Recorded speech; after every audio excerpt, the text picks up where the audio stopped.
Passport to the Palm Beaches is brought to you by Discover the Palm Beaches, the best way to experience Florida. And proudly produced in partnership with the Palm Beach County Film and Television Commission. The arts truly come alive right here in the Palm Beaches. From gorgeous murals to breathtaking museums, we've got something for everybody. And today on Passport to the Palm Beaches, we'll get a private tour at the gorgeous Boca Raton Museum of Art. They've got a fabulous exhibit right now. It's Splendor and Passion. But first up, it's a unique art walk right here in West Palm Beach at the Peach.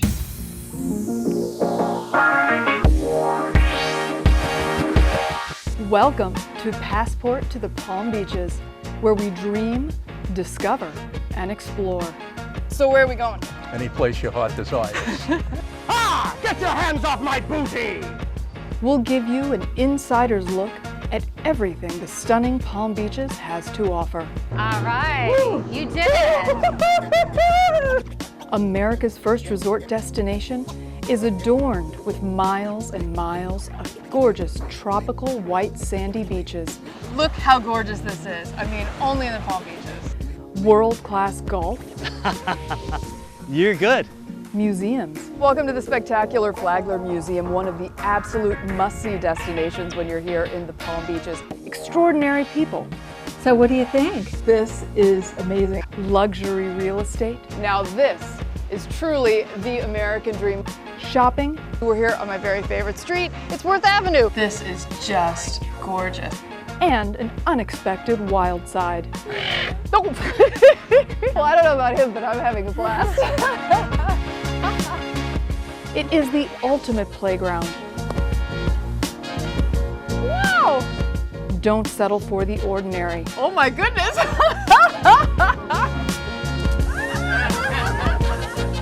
The Palm Beaches, it's like no other place in the world. This is absolutely gorgeous. This is Passport to the Palm Beaches.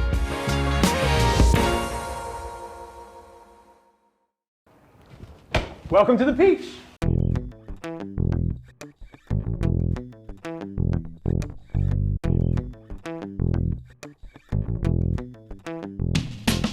We're here with Craig McGinnis, the man here at the Peach Art Collective. You are the manager here, in charge of all things fantastic. Yes. Yes. Tell us a little bit about the Peach and all the stuff you guys offer here. The Peach is an art collective. That means for us, a bunch of collaboration and community happening here. We've got 6 separate art studios, and a myriad of different mediums are represented here, from ceramics to sculpture to painting to screen printing to fashion. It's pretty diverse here, and that's what we offer to the community. And then we bring people in to get programming, workshops, seminars. There's live music, there's yoga, there's comedy. So it's a full boat of culture. It's so important to have things like that in a community that bring people together and educate, inspire. What's been your favorite part about managing the collective? That very thing, watching people come in with wonder, not unlike the way your face looked when you got here. You're like, wait a minute, I didn't know this was here. I love that part. I mean, I don't like that not enough people know yet, but we're being patient and we're letting people find out through word of mouth. But I love the fact that people come and they don't expect it to be here. That's kind of a wonderful thing. It makes us kind of like a diamond in the rough, or whatever you want to say. I like that part. And this is the art walk that's happening tonight. You guys are doing that on Saturday nights, right? Every first Saturday. First Saturday. So tell us about what that entails. What's going on tonight? So that's us at our full regalia. So you've got the 6 open studios, which does happen during the week anyway, but this is with local vendors as well, artisans. So a lot of other people that we rub elbows with, cohorts and things like that we love to collaborate with and bring them here to let them show their wares. And local musicians as well. We've got spoken word poetry, we've had dance. We try to touch on all the art forms. I've even got a community mural out here where people can leave their mark. So it's just a full activation of the Peach, really. Very cool. And you're an amazing artist as well. We're standing amongst your works. Yes. Tell us a little bit about your inspiration. What inspires you?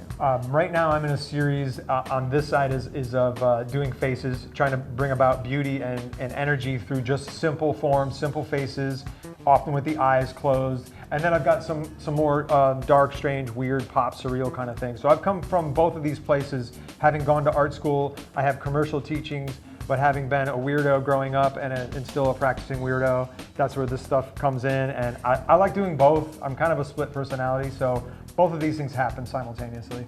I have to say, this is my first time here, and it definitely won't be my last. Everybody head over to the Peach in West Palm Beach. This art collective is awesome, and their events Really a lot of fun. Appreciate that. More from the Peach Art Collective in West Palm Beach coming up next.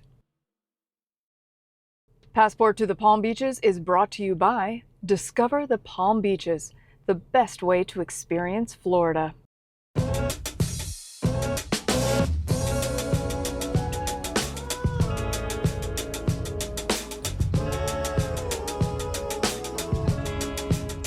We're in West Palm Beach at the Peach Art Collective, and I'm with Scott Jeffries, the amazing artist responsible for all of these gorgeous things you see behind us. Welcome. Thank you so much for having us in here. You've got some beautiful artwork and a very interesting origin story. Tell us a little bit about how you became an artist. I'm so glad just to even be alive right now, as a matter of fact. You know, I used to be a lawyer in Philadelphia, and in 2006, I got sober. I was a heroin addict, crackhead lawyer in Philadelphia, and was able to move to Florida, get sober, and I stayed here and was able to change my whole entire trajectory of life. Now I use the creative side of my brain versus the lawyer side, drug addict side of my brain. So it's a good spot. It's a good spot to be in. Absolutely. So what inspires some of your work? I mean, it's very thought-provoking. Well, it's funny. I've been doing these doodles my whole entire life. I was always doodling, and now these paintings are just on bigger pieces of paper.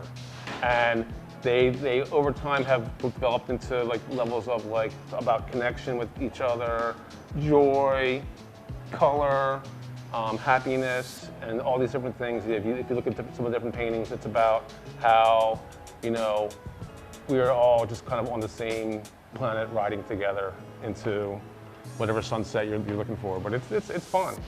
If people could take away just one thing from your art, what would you like it to be? More than anything, just joy, right? I want someone to sit there and just be able to see, like, you know what? That painting makes me happy, more than anything. You know, it's not complicated.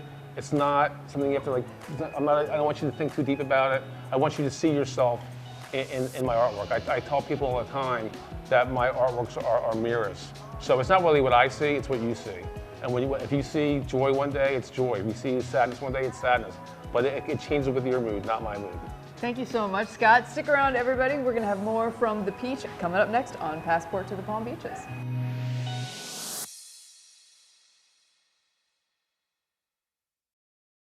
Passport to the Palm Beaches is brought to you by Discover the Palm Beaches, the best way to experience Florida. What's an art walk without some fantastic music? Let's take it away, Snake Lounge.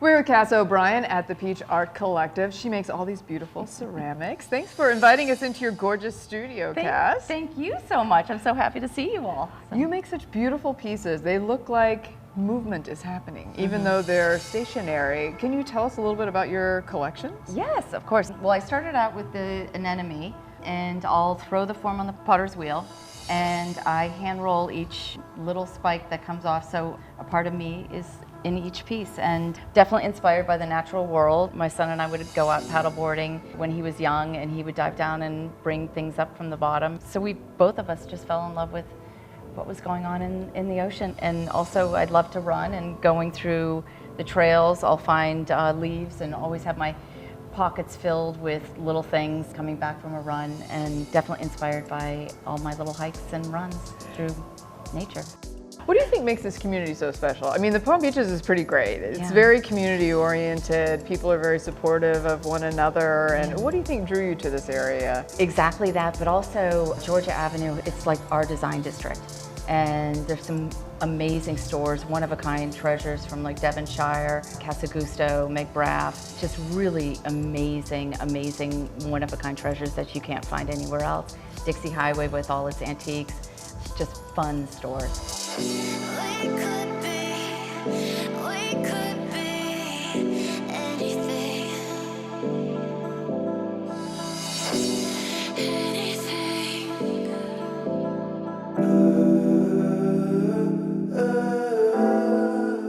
The Art walk's not only a lot of fun, it supports a really great cause. I'm here with Sandra from Azul Fashion Art and Design. Tell us about your nonprofit.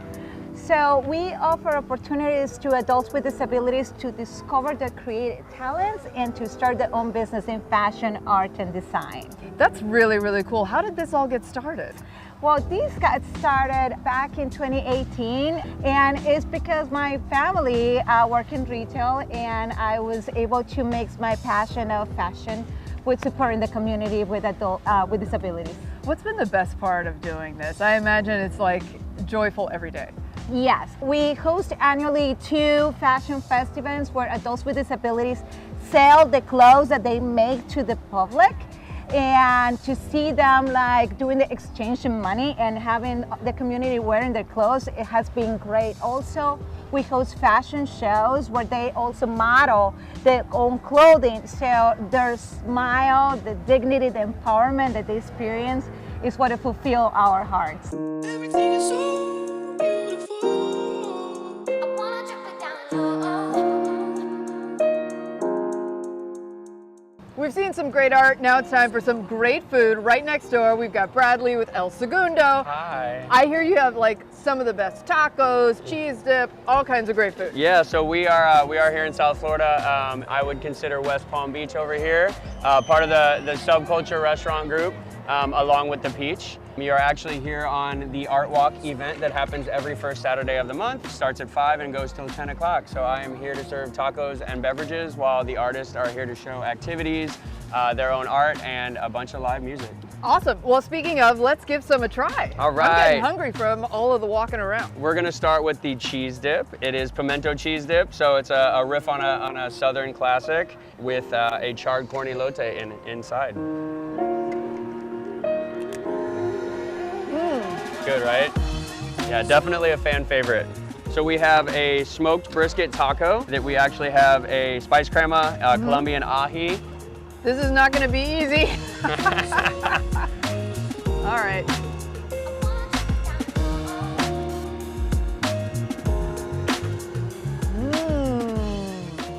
Good stuff, right? Yeah. Yeah, smoked on site. All right, and then you have a fish taco next. Okay, the fish taco is a cobia fish taco with a chipotle aioli, charred pineapple, and cilantro on top.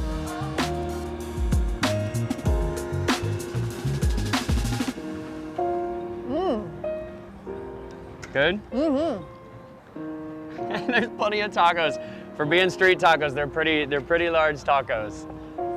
I need you to take over. That's okay, I got you, I got you.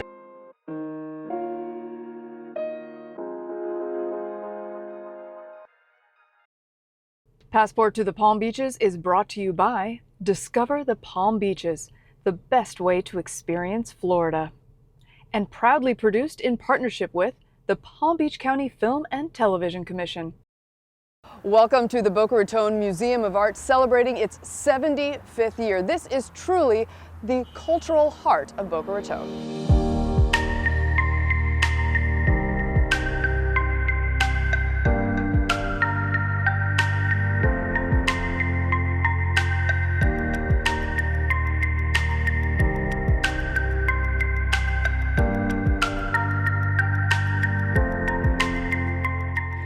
Welcome to Passport to the Palm Beaches. We are here at the gorgeous Boca Raton Museum of Art, and we are with Teresa Russo, and you are the Academic Programs Manager. That's correct. What an amazing job. Tell us a little bit about what you get to do each and every day. Oh, thank you. Well, we welcome students from K to 12, and we also work with university students. And K to 12, we do education morning, where we do art in the studio down here in our education center, and then we do 1-hour tours in the museum. And so they get to create something that one of our contemporary or modern artists have made. So that's a lot of fun for them. And in some cases, for these young students, it's the first time they are doing art, and that they're doing art together with their friends and their teachers there. So it's really wonderful to see their joy in the finished product. You guys are so involved with the community. Talk about how important that is to the museum.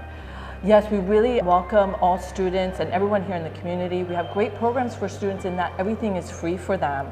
The art is free, the tours are free, and then we even have free tickets for them that they can then share the tours, the galleries with their family. They can come back. So not only you have these wonderful academic programs, you also have some incredible exhibits. Yes, we do. Tell us about this one that you have going on right now. Yeah, so this is special. We are a modern and contemporary museum. So to get something like this, it's Baroque Spain, right after the Renaissance in Spain, the end of the 16th century, most of the 17th century, and then the beginning of the 18th century have this period where some people didn't like that movement of mannerism that started to happen in Rome after Michelangelo died, and so Caravaggio in Italy starts Baroque painting. At this point during the Counter-Reformation, we have the church commissioning for artworks.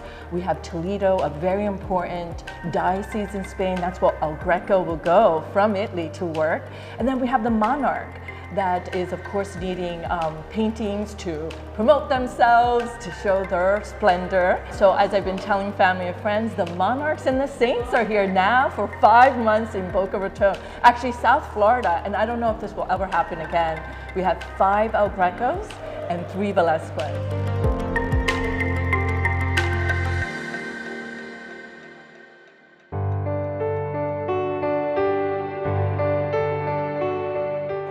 What you start noticing with El Greco is the color of the skin is that phantasma color. He also has elongated bodies, and this is a little bit of the mannerism that he saw in Rome. Here's a beautiful work of St. Jerome in his study. This is a very interesting piece because, again, he was influenced by the Italians, and the humanists felt that St. Jerome needed to wear the cardinal red. This is the apostle, St. James, and James becomes the patron saint of Spain. The legend is that his body is taken to Spain, and once he arrived there, shells were placed to mark where his body was in Spain. This is Nicholas Correra, the wedding of Cana, and this is when Mary would have asked Jesus to create his first miracle. And this is when Jesus starts his mission. He starts his mission with wine, and he will end with wine at the Last Supper. Of course, then what follows after the Last Supper is the Passion. But look how magnificent this piece is. It really shows the height of Baroque Spain. This is a Bolivian artist, St. Peter of Alcantara and St. Teresa. I call them the sons and daughter of Spain. This is Viva Cruce, Christ carrying the cross in 1661. This is part of the Passion of Christ. During Lent, there would be the Stations of the Cross, and this is actually one of the stations where Jesus is carrying his cross. That's incredible. You really have an international flair here, but it's so relevant to the community. You have something wonderful for the kids as well with this exhibit, yes? An interactive room? It's an interactive room. Our first time putting something together like this that the education department came together to create, and we're so happy to show you. Great, let's take a look.